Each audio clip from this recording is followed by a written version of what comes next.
Ayan, hello po, magandang umaga, magandang gabi, no? Nasang panig man tayo ng mundo? Ayan po, ha? At eto, ayan, ngayon lang tayo ulit nakapag-reading. Alam niyo ba kung bakit? Dahil tayo'y, ewan ko ba, sinipon. Ayan, birthday kahapon eh, masama ang pakiramdam, no? So, ayan ha, pasensya na kayo.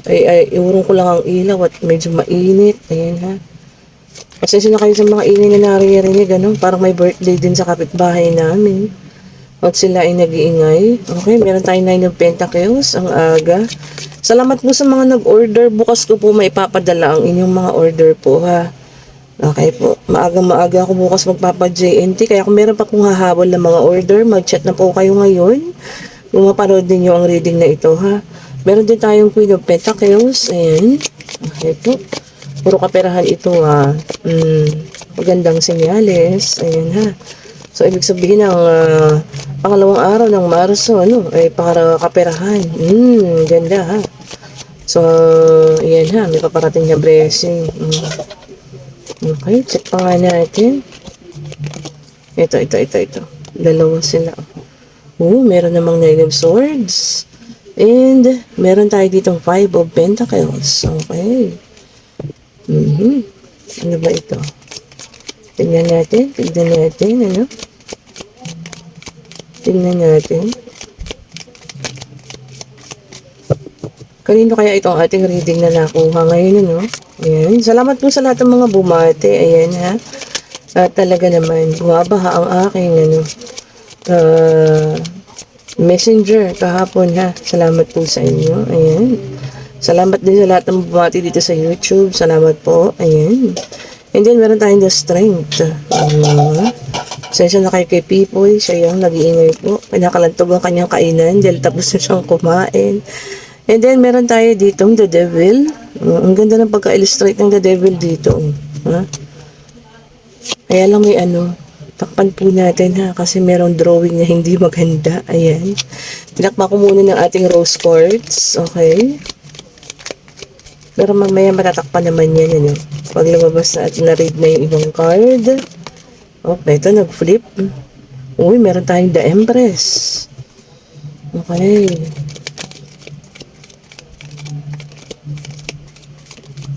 Mahina. And, meron tayong ditong 5 of Swords. Ay, hindi, 5 of Wands. Sorry po, ha.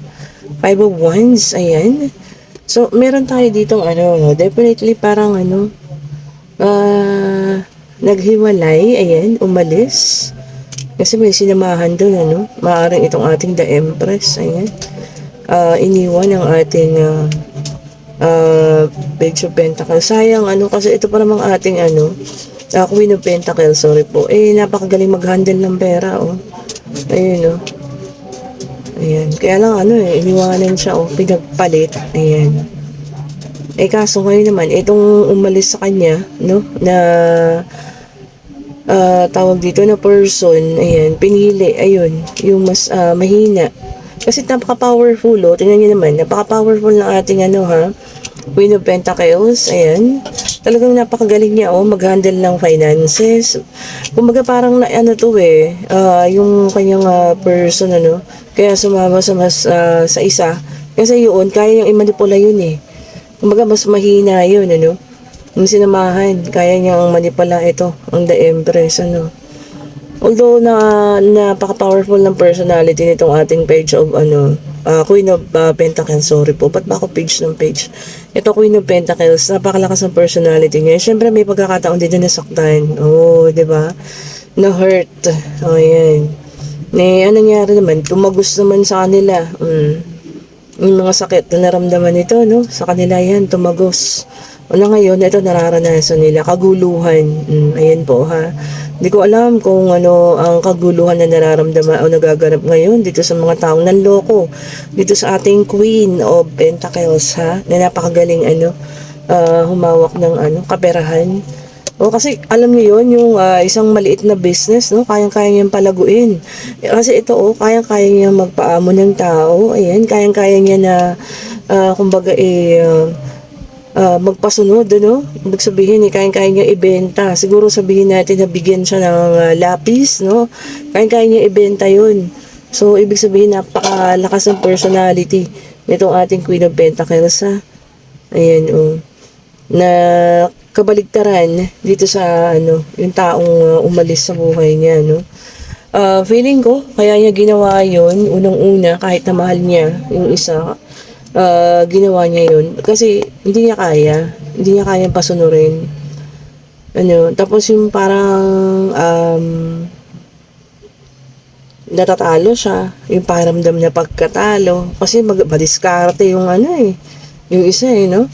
No gender specification tayo, ha? Yun lang yung dahilan, kasi madiskarte yung isa. Sabi ko nga kahit anong, kung nasa salesman yan siya, or corporate, talagang magaling. Oo, di ba? Talagang Queen of Pentacles, kaya magpalago ng kahit anong negosyo. Ayan, napaka-powerful. Lalaki man siya o babae, no, regardless of gender specification. Ngayon, tong isang ito na umalis, ayan. Kahit na, siguro yung sinamahan niya, isang mahina ang ulo. Di ba? Yung kaya niyang i-manipula. Kaya natawa na naman tayo rito. Di ba? Kasi ganun lang yun eh. Hindi kanya kayang, hindi naman i-manipulate, Kaya lang nakikita niya na napakalakas ng personality mo. Malakas ka, kumbaga, hindi kanya kayang matalo sa mga diskarte sa buhay. So, kukuha siya ng mas bobo. Hindi po, mas mahina. Di ba? Yun yung parang kaya niyang i-manipulate na, hindi, mas magaling ako sa'yo, ganun. Di ba? Kumbaga, nakapag-rival rin siya sa galing mo sa pag-handle ng finances ninyo, or sa galing mong maghawak na kung ano man. Di ba, no? Ngayon, meron din naman silang kaguluhan na kinakaharap. Ayan, maaring sa relasyon nila, sa financial din, mahirap din kasi, basta-basta ka na lang magtiwala din sa isang tao. Akala mo, susunga-sunga, pero yun nga, tingnan mo naman, niloko rin siguro siya, Feeling ko may pangloloko rin na nangyari dito. Ayan. And then, meron tayong King of Cups, which is a water sign, o Cancer, Scorpio, and Pisces. So, compassion, o awa. Oo nga. So, kung ano man yung kinakaharap nila ngayon, awa na lang yung nararamdaman mo. Awa para sa kanilang dalawa. Siguro, naloko din sila, financially, Ayan kasi, nandun ka lang sa matalino, lumipat ka pa sa bobo, eh. Pasensya na po kaya, hindi mapigil. Diba? Sa totoo lang naman, nandoon ka na sa taong matalino, may utak na. Bakit na pumili ka pa, diba? Bakit kumuha ka pa ng, nga kasi, bobo ang gusto niya para manipulan niya, And then, meron tayong the Fool in reverse, which is an air sign. Ayan. Yung iba naman sa inyo may hesitation. Ayan ha. Meron ding sabi rito, bad choices. Tama, maling pagpili, pangit na pagpili, di ba? Kasi, di ba, sinasabi ko na, sa una pa lang, nandun ka na sa matalino, bili ka pa ng bobo, di na, yung pera na naipon mo, nawala pa, di ba? Feeling ko meron silang, ayun, pinagkatiwalaan sa finances nila, na naloko sila. And meron tayong the Star, which is an air sign. Ngayon, ikaw, ang minamanifest niya. Ha? Babalikin mo pa ba yan? I-accept mo pa ba ang taong ganyan? Ako, hindi na. Hayaan ko na yan. Bakit ko pa, di ba? Tatanggapin. Wala kang tiwala sa iyo, eh. Di ba? Naiinggit nga sa mga achievement mo, eh. Sayang, di na naintindihan yung ganun. Na ikaw, nagsusuming ka para sa inyong dalawa. Di ba? Iba pala yung impression pagdating sa kanya.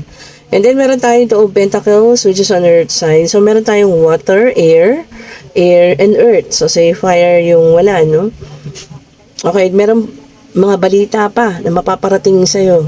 Maaring tungkol sa kanilang dalawa yan, ha? Yung kanilang siguro ganun din, yung mga talagang, dinaranas sa mga taong nag-cheat, ng loko, Yung mga nakapanakit. Yan yung kanilang, unang-una, nauubusan ng pera, naloloko din, o kaya minsan naman, nagkakasakit, gano'n, kumbaga siguro yun na rin yung parusa sa kanila ng Panginoon, para maramdaman nyo rin yung pain na pinaranas sa ibang tao. O, di ba?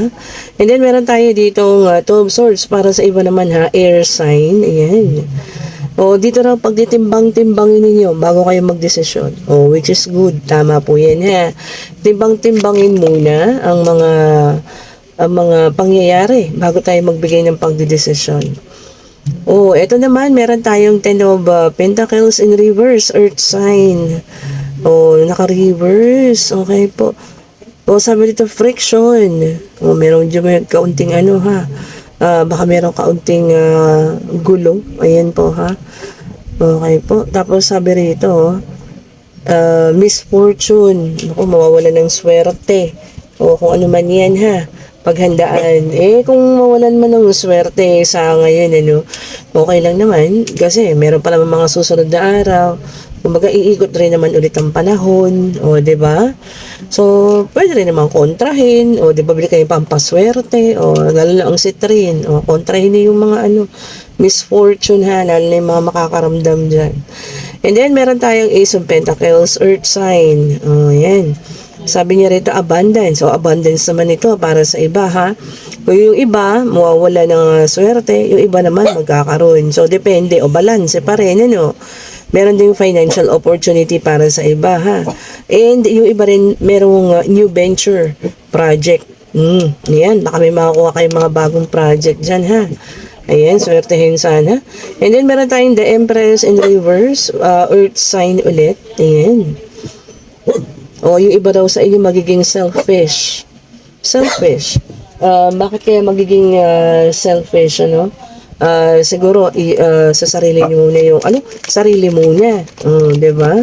Baka naman yung sobrahan na sa pagbibigay ng mga nakaraan. Kaya ito, sarili muna yung kanilang niintindi. Well, which is okay rin naman, Bagay sa minsan, hindi naman masama maging selfish, lalo na kung lagi kang bukas palad. Alam niyo sa mga nagpapareading sa akin, napakarami ko nare-reading na talagang bukas palad.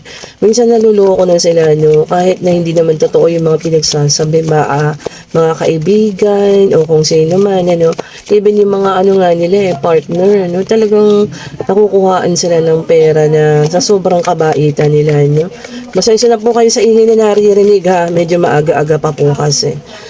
Ayan, ito na ang fire sign, Wheel of Fortune. Kasi sabi ko lang kanina, good luck, good karma, and life cycle. So, pag-ikot ng kapalaran. Hindi naman lagi tayo nasa baba, di ba? Lagi kong sinasabi yan. May panahon na tayo rin po ay mapupunta sa pataas naman, ha? So, lagi lang natin, magdasal, ayan, have faith in God. Siyempre, lagi yun, ha? Huwag ninyong aalisin yung ating faith kay God. And then, meron tayong 9 of Cups, water sign, Cancer, Scorpio, and Pisces. May mga hiningi, ayan, wish coming true. Kung ano man daw yung mga hiniling ninyo, Ayan, paparating na. Isahod ang inyong mga cups, So, parang mapupuno siya. And then, meron tayong the Devil in reverse, which is an earth sign. Ayan. Releasing, sabi rito, Releasing pain. Ayan. And then, freedom. Restoration of, peace. Ayan, ha. Puro, pag-iwan. Ayan, sa mga nakaraan or kung ano man. Ito naman, tumatalo ng ating baraha. And then, meron tayong 10 of Swords, which is an air sign. Ayan. Sabi rito, deep wounds, malalim na sugat. O siguro sa lalim nun, maaring yung iba hindi pa nakakapag-move on sa lalim ng sugat na yan. Sabi ng barahan natin, paghilumin na daw po. Ayan ha, ang barahan na ang nagsasabi. Para mabitawan na, di ba? Tuluyan ng maghilom, which is tama naman, Kasi pag patuloy tayo nakakapit sa nakaraan, ayan, hindi tayo makaka-move on po Okay? So, ayan, kung kayo man yung nasa, natin, situational reading, na binitawan kayo dahil kayo ay magaling, or kumbaga, napakahusay yung tao, na insecure sa'yo yung person ninyo, naku, wala ka namang magagawa doon, di ba? Kasi ikaw, gusto mo lang maging maganda yung future ninyo, Okay po, pero siya, wala ang ganda, self-healing. Para sa mga sugatan nga, yung may mga deep wounds, malalim. Wala naman daw pong ibang makakagamot yan ng sugat ninyo, kundi kayo lang din. Diba? Self-healing po talaga. Paglimot at paggaling, And siguro, samahan ng forgiveness or pagpapatawad para tuluyan na tayo makalimot po ha, sa mga kung ano man, ang mga sakit na dulot ng ating mga nakaraan. Oh, ito bumagsak talaga. Ayan. And then, meron tayo ditong communication. Oh, sa mga ilan, yung mga nawala ng komunikasyon dyan, baka maaring magbubukas na. Okay po, yung mga binlock ng block, ayan po ha.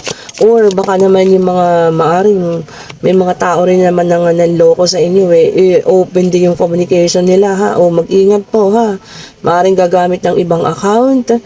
Kung kayo ay naloko na noon ng mga taong ito, naku, mag-ingat po ha. Pero communication is coming po ha.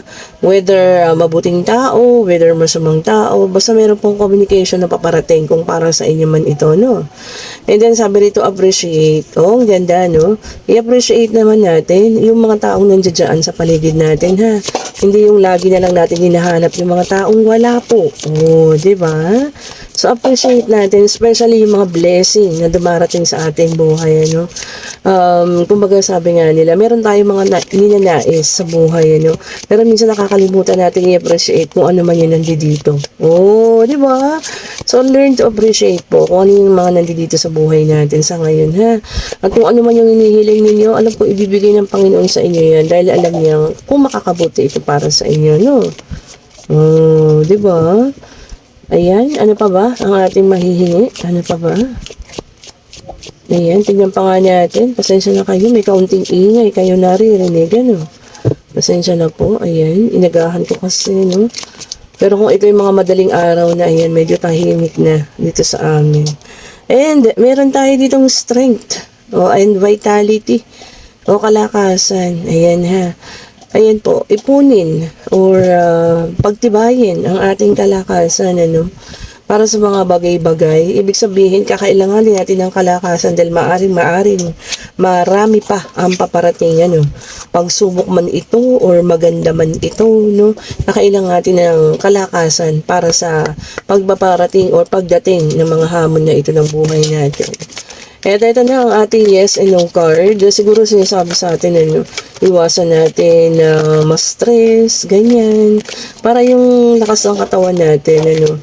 Kasi alam nyo, numero 1 talaga nagpapadala ng sakit sa atin yung stress eh. Kasama ng environment ha. Kagaya ngayon po ang pagbabago ng paligid. Marami pong sinisip po. No? Patay ko na dali. Okay. So ayun, magtanong na. Pag-ibig, financial, pangyayari, ano? Kung ano man ang nais niyong malaman, pwede rin pag-travel, spirit guide, bigyan niyo po sa amin ng kasagutan sa kanilang mga katanungan po. Bigyan niyo po ang kasagutan sa kanilang mga katanungan. Isa lang po ha, isa lang naman. Sige na po, isa lang. Ang lagit ng ating card. Masyado silang madidikit po. Ayan. Natawa nga ako sa may nag-comment. Ang card niyo po ay parang relasyon lang. Pagbago, madikit. Natawa ako sa nag-comment na yun. Ayan. Thank you so much, ma'am. Pero napaka-witty ng comment mo na yun, ha. Ayan na po, ang kasagutan. Silipin na natin, ano. At ang kasagutan po ay sa ngayon ay no. Okay po. And marami sa inyo ngayon yung gusto lang ng pananahimik, no?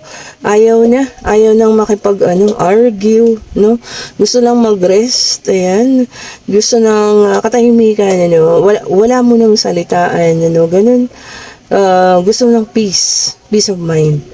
No, yan ha. Katahimikan, meditation. Ayan. At ang sagot po ay no kung ano man ang inyong itinanong. Ano? And sa lahat po ng gusto mag-order ng ating mga lucky bracelets nito at lucky charm, ito po ang Tiger Eye. Ayan, for clarity and wisdom. Ito po ang Black Rose Tourmaline para sa mga sumpa, mga umin, ganyan. Ano? Para hindi kayo tablan. Meron tayong Rose Quartz para sa pag-ibig. Meron din tayong Aventurine para po sa gusto yung maayos man, ano? Ang mga relasyon. At syempre, kung meron kayong gustong pabalikin sa buhay ninyo, ang carnelian, ayan po. At ang ating jade, ayan. Ito po ang ating jade, original jade. At ito po ang ating mga citrine, itong original citrine, at ito po ang ating citrine mantra, at ito po ang ating amethyst, good luck and good health, ayan, at ito ang ating mga black tourmaline with evil eye at saka luminous, at ito po ang ating mga rainbow jade, at ito ang ating combination, ayan, parehas po yan ha, black tourmaline and tiger eye, so parang 2-in-1 na siya. Ayan po, kung gusto niyo mag-order, habol kayo para bukas, para sa ating delivery sa JNT, maaga-maaga ako bukas. I-click nyo po yung link nandiyan sa comment section. Ako lang po yung naglalagay dyan. And ako rin po ang makakausap ninyo regarding sa mga orders. Ayan. Kung gusto po magpabook ng private reading para sa susunod na linggo, pwede naman po. Pero hindi pa ako tumatanggap para sa bukas kasi medyo masama pa rin ang ating pakiramdam, pero by Tuesday po magre-resume na tayo ha ng booking, and by Friday. And ito po ang set ng evil eye, meron tayong bracelet kagaya nitong sa akin, and meron din pong sing-sing, ayan, and meron din pong kwintas, ayan. Pwede na kayo mag-click niyo po yung link ha para pagpa-reserve kayo or mag-order na po. Thank you so much for watching. Ayan, 9,000 plus na tayo ulit. Ayan, hopefully by this March magiging 10,000 na tayo. Subscribers, salamat sa mga bagong subscribers, sa mga bumabalik, sa mga datihan na laging nagko-comment. Thank you so much po. And salamat pong muli. Happy Sunday sa inyo po. Thank you so much. Bye-bye po sa inyo.